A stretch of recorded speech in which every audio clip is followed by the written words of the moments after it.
What's up everyone and welcome back. My name is illahstrait, and in this video today we will be talking about content update 7.30 for Fortnite Save the World.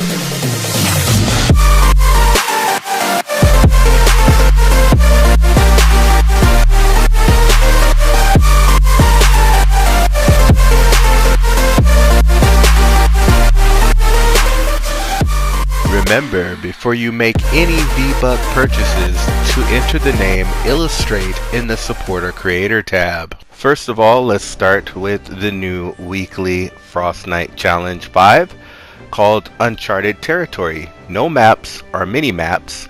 Survive for 30 minutes 3 times to collect the Week 5 Challenge banner, and survive for 30 minutes 1 time to earn the brand new Spectral Blade. But more on that later.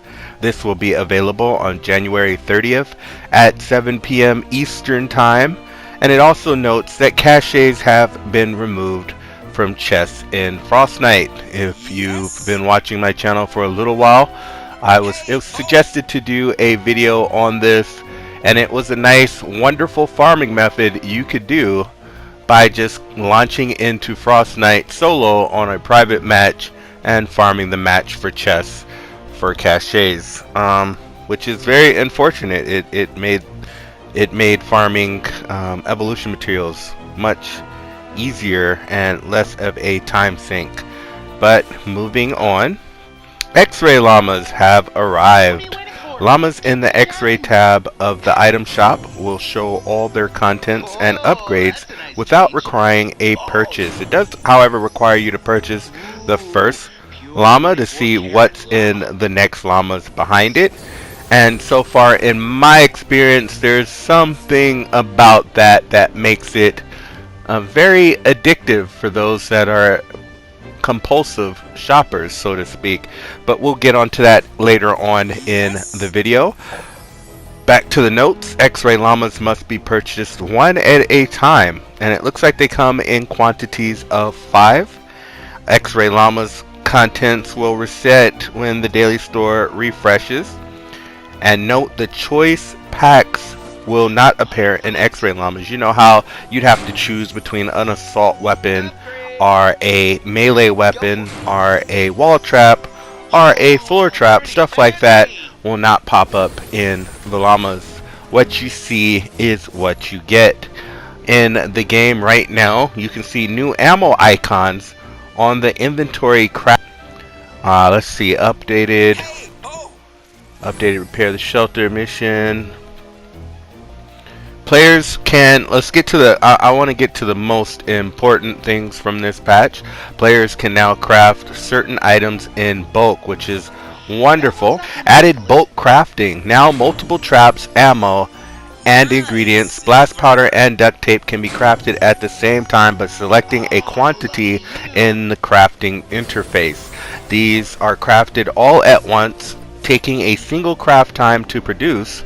Players can also bulk craft down tiered items, something you couldn't do previously, and you'd have to select down tier and then select again craft and then select down tier and then select again craft.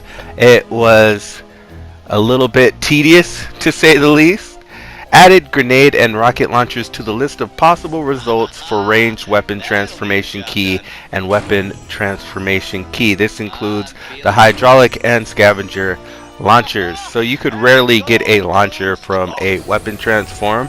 I'm not sure how many people still use weapon transforms, but there's that. It says the Jabberwocky launcher has been added to the weekly store. Of course, this is in advance of them adding it, and it says that it fires cannonballs that explode and break into 3 or more explosive mini cannonballs. And right now the community is dubbing it as the Bowler version 2. It sounds pretty interesting. There's a little part that I skipped. Let's go back up to that little part. Here under heroes, it says several heroes from past events have been added to the collection book. This update includes heroes who were previously only available in the event store and some quest heroes.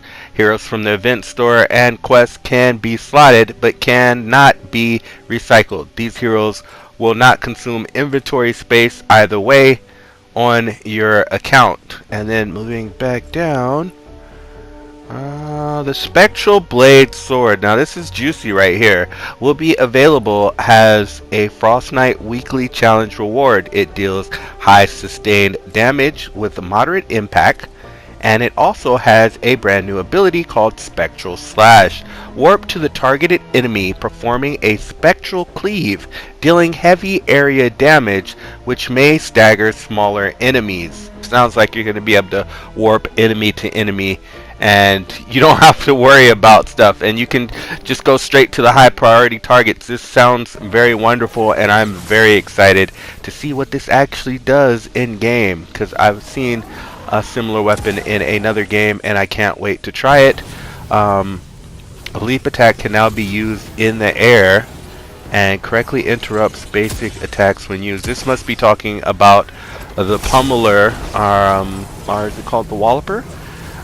One of the two, the lead sled, and of course the new Guardian's Will sword. So you can now use it while jumping in the air, which I thought was silly that you couldn't use it while jumping in the air. All players now receive a message when a storm chest has been discovered. So no more typing in the menu, SC, come to my location, storm chest, come over here, I need help with it.